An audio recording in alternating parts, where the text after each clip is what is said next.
And stating the problem.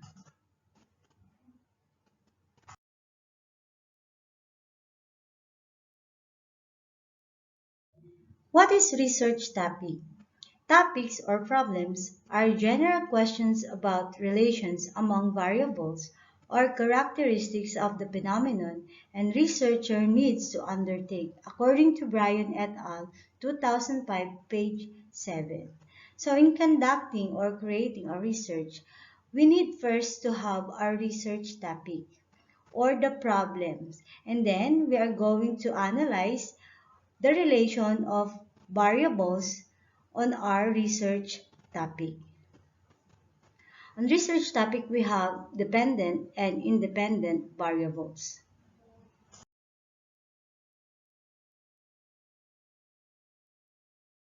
Topic 1. Prevailing theories or philosophy. 2. Observation, intuition, or combination of both.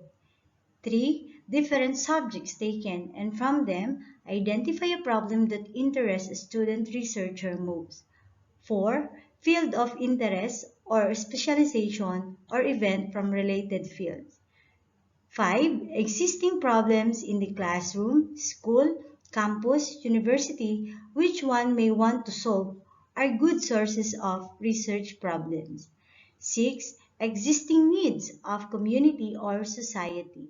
7. Repetition or extension of investigations already conducted or may be an offshoot of studies underway. 8. Related studies and literature. 9. Advice of authorities or experts from funding agencies. 10. Offshoots of friendly conversations. And last, incidental from interesting topics of professors during the course meeting or session.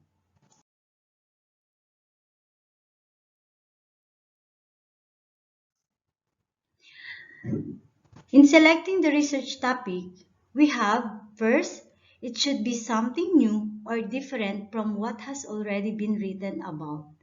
2. It must be original. 3. It should be significant to the field of study or discipline. 4. It must necessarily arouse intellectual curiosity. 5. It should be researcher interest and the researcher must be on the topic.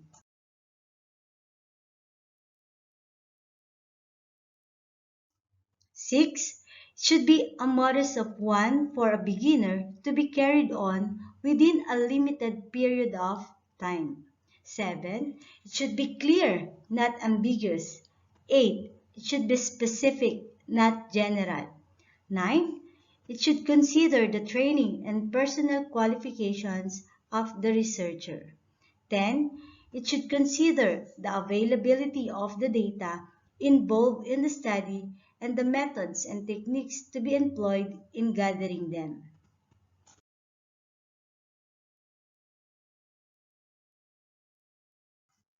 11. It should consider the availability or effective instrument for gathering the data and their treatment. 12. It should consider the financial capacity of the researcher to support the project. And last, it should consider the time factor involved in the undertaking. Those are the things we need to consider in selecting our research topic.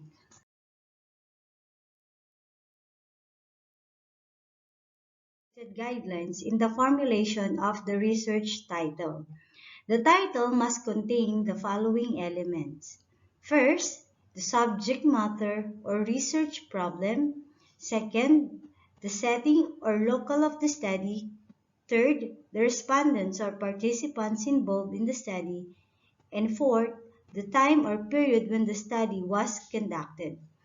If the title becomes too long because of these elements, the time frame or period may be omitted except in the evaluation studies.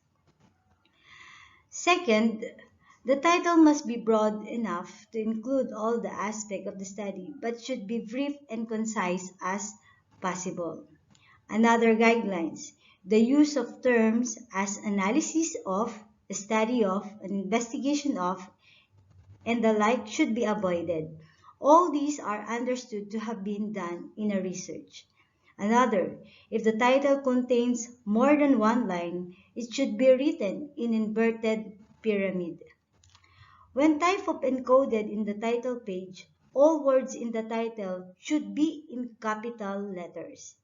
If possible, the title should not be longer than 15 substantive words. Avoid a long, detailed title that gives too much information.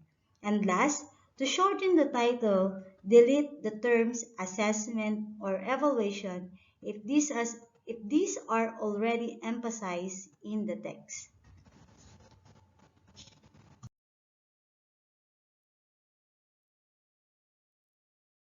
Is approved in various disciplines and programs. First, higher order thinking skills in the reading of freshmen in University of the Northern Philippines academic year 2015 to 2016. As we try to analyze this title based on the content of a formulation of the title, first, the subject matter of research problem is the higher order thinking skills in reading, while the setting or local of the study is the University of the Northern Philippines. The respondents or participants involved in the study are the freshmen. The time or period when the study was conducted is academic year 2015-2016.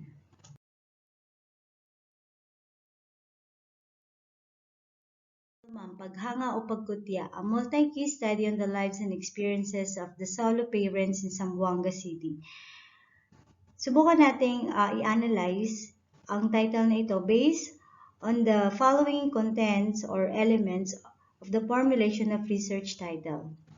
First, the subject matter or research problem. So, alin dito yung ating problem? Paghanga o pagkutya ang multi-case study on the lives and experiences of solo parents. Second is the setting or the local of the study. The setting or the local of the study based on this title is Zamboanga City. Next, the respondents or participants involved in the study. Of course, the Pinay single mom or the solo parents. Last, the time or period when the study was conducted. Kung makikita natin, wala ito sa title. Kasi sabi natin kanina, pag sobrang haba na ng title, pwedeng tanggalin ang time or period when the study was conducted. Pero, ilalagay natin ito sa scope and delimitation ng ating study.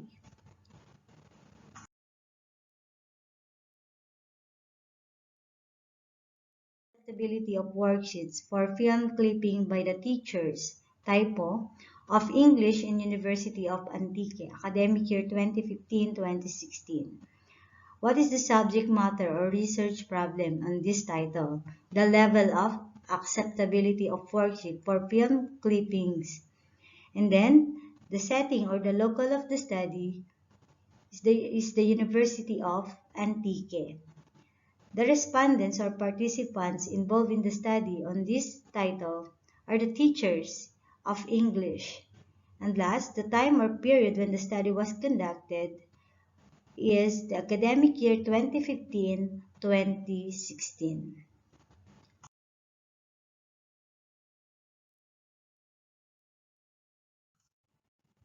Now, let's proceed to the statement of the problem.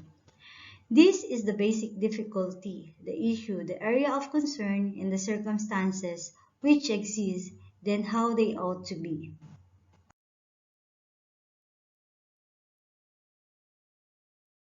Our statement of the problem, we need to have objective or purpose of the study. The objective or purpose of the study is the first part of the problem, where the researcher states the objective. This statement is a long-term objective expected to achieve by the study. This is derived by the identification and crystallization of the research problem and as reflected in the title. It is the prefix by these introductory phrases. The main objective of this study is to, for example, this study attempted to evaluate the status and extent of implementation of the computer education program in the division of Muntinlupa for the school year 2015 to 2016 as perceived by the principals.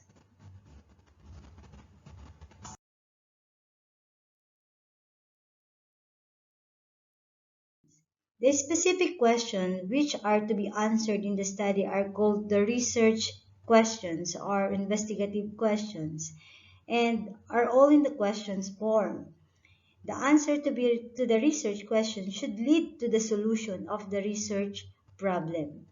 If the objective or purpose of the study, observable, measurable, or verifiable, focus on a clear goal or objective. State the precise goal.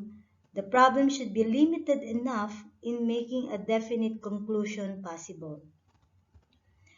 First, the major statement or question may be followed by minor statements or question. The introductory statement must be the purpose or aim or the objective of the study. For example, specifically, the study aims to determine the causes of low performance of selected programs in the board examinations. Further, it seeks to answer the following sub-problems. Number 1, 2, 3, and so on and so forth.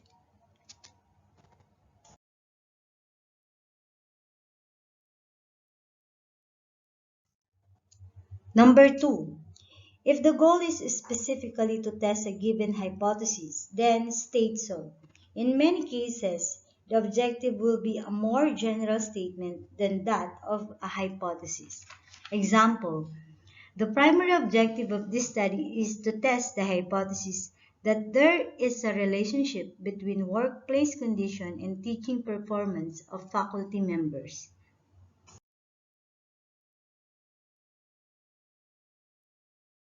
Specific or topical questions that one must resolve to achieve research objective or test the research hypothesis. So ito yung kadalasan na ginagamit sa pagbuo ng statement of the problem. For example, this study attempted to evaluate the status and extent of implementation of the computer education program in the division of Rizal for the school year 2015 to 2016 as perceived by the teacher and students respondents. As you can see sa title, dalawa ang respondents nila, teacher and students. At ang kanilang research problem ay to evaluate the status and extent of implementation of computer education program. And the local of the study are the division of Rizal. And the time frame is school year 2015 to 2016. So ngayon, tingnan natin kung paano ginawa ang kanyang statement of the problem. First, what is the profile of the respondents in terms of 1.1 teacher respondents? Dahil nga ang respondents ng research na ito ay teacher at student, so yung 1.2 ay students respondents. Then meron pa itong sub in terms of sex, field of specialization, educational attainment, length of service, and computer education seminar training attended. Then, number 2, what is the extent of computer education program implementation as perceived by the teacher respondents with respect to objectives and content of instruction, teaching competencies, learning competencies, methods of teaching employed, and computer facilities. And number 3, what is the extent of computer education program implementation as perceived by the students respondents with respect to objectives and content instruction, 1.2 teaching competencies, and 1.3 learning competencies. In other words, kung makikita natin yung statement of the problem ay mayroong consistency, same time ay related sa bawat isa. Okay? From specific, from respondents or profile of the respondents, hanggang sa susunod na variable which is the computer education program implementation as perceived by the teacher, and the third is the computer education program as perceived by the student. So, kung makikita natin ay magkakaugnay ang pagbuo ng statement of the problem. Mula sa basic, mula sa pinakamadali hanggang sa pinakamahirap na problema ng ating pananaliksik. Next,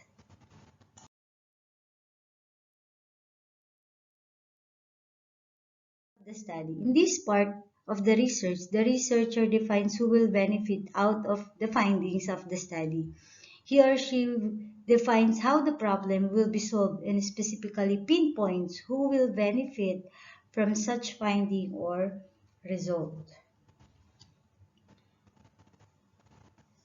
Usually, the beneficiaries of the study are those experts concerned about the problem, the administration or policymakers who make the decision or implement programs, the subject themselves, future researchers, and those who are directly or indirectly affected by the problem.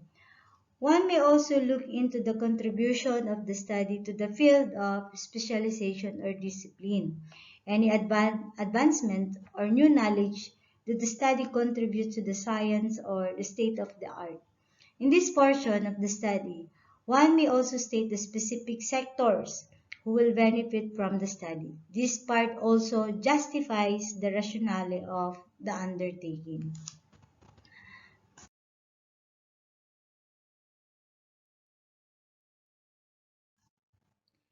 Tips in writing significance of the study. First, refer to the statement of the problem. Your problem statement can guide you in identifying the specific contribution of your study.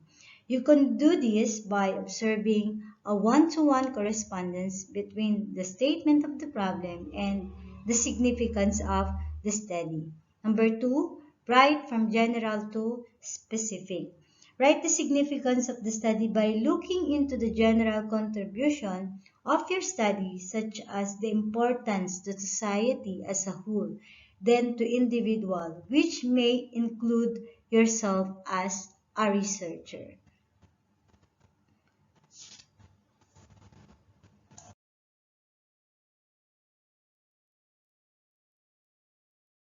And that's it for today. Again, I'm your teacher Queen, your research teacher. Thank you and God bless.